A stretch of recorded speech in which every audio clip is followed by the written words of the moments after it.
Assalamualaikum warahmatullahi wabarakatuh. Perkenalkan, nama saya Imanil Zurwi, mahasiswa Ilmu Ekonomi NIM 1906045, jurus Fakultas Ekonomi Universitas Negeri Padang. Pada video kali ini saya akan menjelaskan tentang teori-teori yang oleh dua tokoh, yaitu teori Adam Smith dan teori David Ricardo. Pada video kali ini saya akan membagi pada dua poin. Yang pertama teori teori Adam Smith, dan yang kedua adalah teori David Ricardo. Pada poin yang pertama saya akan menjelaskan tentang teori pembangunan oleh Adam Smith. Hukum dalam menganggap setiap orang sebagai hakim yang paling tahu akan kebutuhannya sendiri, yang dibebaskan untuk mengatur kepentingannya secara bebas. Hal ini merupakan sebuah kebebasan bagi seseorang untuk menentukan atau mengetahui batasan-batasan ketika mereka ingin memenuhi kebutuhannya. Dengan ingin memenuhi kebutuhannya inilah mereka memerlukan sebuah ilmu yang bernama ilmu ekonomi. Smith menentang pemerintah untuk ikut campur dalam urusan industri dan pasar bebas. Ia adalah seorang penganut paham perdagangan bebas dan kebijakan pasar bebas. Pada sebagian pekerja, hal inilah yang menjadi titik permulaan dari teori pertumbuhan ekonomi Adam Smith. Hubungannya antara lain, yang pertama, meningkatkan keterampilan pekerja, yang kedua, penghematan waktu dalam produksi barang, dan yang ketiga adalah penemuan mesin untuk menghemat biaya.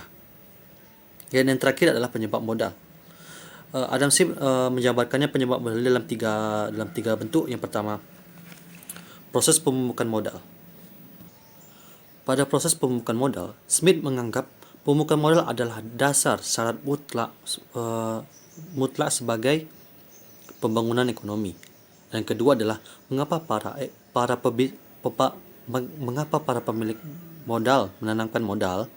Hal ini ditujukan bahwa para pemilik modal ini mengharapkan keuntungan baginya yang berguna untuk ke masa kedepannya. Ini sebagai sebuah simpanan bagi dia jika kalau mereka tidak memiliki keuangan yang tetap, dan keuntungan itu bergantung pada investasi masa kini. Yang ketiga ialah agen pertumbuhan. Menurut Smith, para petani, produsen, pengusaha merupakan agen kemajuan pertumbuhan ekonomi. Selanjutnya ialah kelemahan teori Smith. Yang pertama ialah pembagian masyarakat secara lugas. Teori ini berasumsi bahwa adanya pembagian antara kapitalis dan buruh dan mengabaikan tentang masyarakat kelas menengah. Dan yang kedua ialah alasan yang tidak adil bagi kegiatan menabung. Para penabung berasal dari golongan kapitalis, tuan tanah, dan lintah darat. Yang ketiga ialah asumsi yang tidak realistis terhadap persaingan sempurna. Kebijakan pasar bebas dan persaingan sempurna tidak ditemukan dalam perekonomian manapun. Yang keempat, pengabaian wira swasta. Pengusaha adalah sentral pembangunan ekonomi. Mereka yang mengatur dan berinovasi dalam menghasilkan pembentukan modal. Yang kelima ialah asumsi yang tidak realistis tentang stasioner. Smith mengatakan hasil dari perekonomian kapitalis adalah keadaan stasioner. Pada poin kedua saya akan menjelaskan tentang teori Ricardian, atau yang lebih sering kita sebut dengan teori David Ricardo. Teori ini didasarkan atas asumsi beberapa hal yang akan saya jabarkan sebagai berikut. Yang pertama ialah seluruh tanah digunakan untuk produksi gandum dan angkatan kerja dalam pertanian membantu distribusi industri.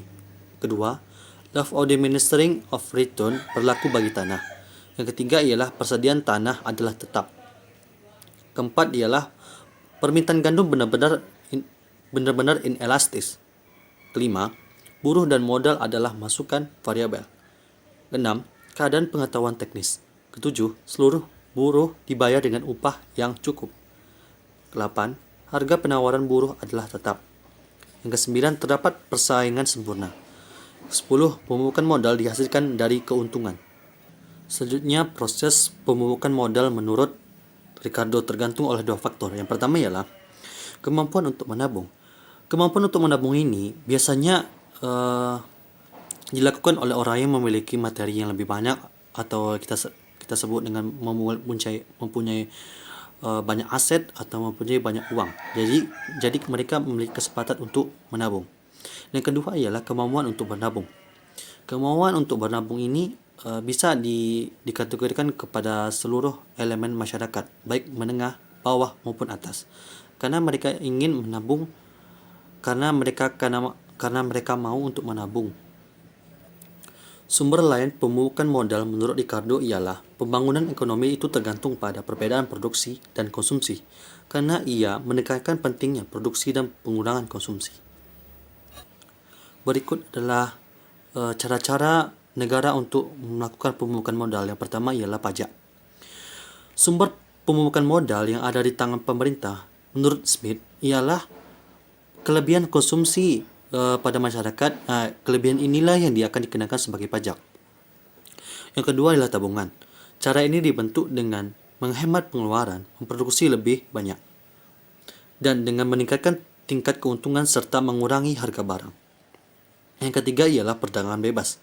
Perdagangan bebas adalah faktor penting bagi pembangunan ekonomi suatu negara. Tingkat keuntungan dapat terus melambung tinggi. Berikut adalah pendapat tentang seorang Ricardo. Yang pertama ialah pembangunan pertanian. Pertanian adalah sektor yang sangat penting karena sektor ini adalah sektor yang sangat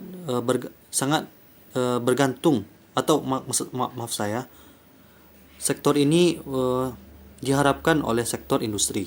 Yang kedua ialah tingkat keuntungan. Ricardo memberikan peningkatan keuntungan dalam pembangunan ekonomi sebab pembukaan modal. Yang ketiga ialah peningkatan tabungan. Ricardo menekankan pentingnya tabungan bagi pembukaan modal. Yang keempat ialah perdagangan luar negeri. Ricardo menerangkan bahwa memberikan tekanan khusus pada perdagangan luar negeri sebagai sarana memperbaiki ekonomi, karena perdagangan luar negeri inilah bisa untuk memperbaiki keadaan ekonomi dalam negeri. Dan pada penjelasan yang terakhir, saya akan menjelaskan tentang kelemahan teori Ricardo. Yang pertama ialah negara mengabaikan teknologi. Ricardo menerangkan bahwa teknologi adalah sarana pembentukan biaya dan waktu. Ricardo menerangkan hukum penurunan hasil dan gagal menunjukkan pengaruh pentingnya yang dimiliki oleh ilmu dan teknologi di negara maju. Yang kedua ialah pandangan yang salah tentang penduduk. Pandangan Ricardo bahwa negara akan mencapai keadaan stasioner secara otomatis adalah tidak beralasan, karena tidak ada keadaan stasioner dengan keuntungan yang meningkat, produksi yang meningkat, dan pembukaan modal yang meningkat. 3. Modal dan buruh bukanlah koefisien yang tetap.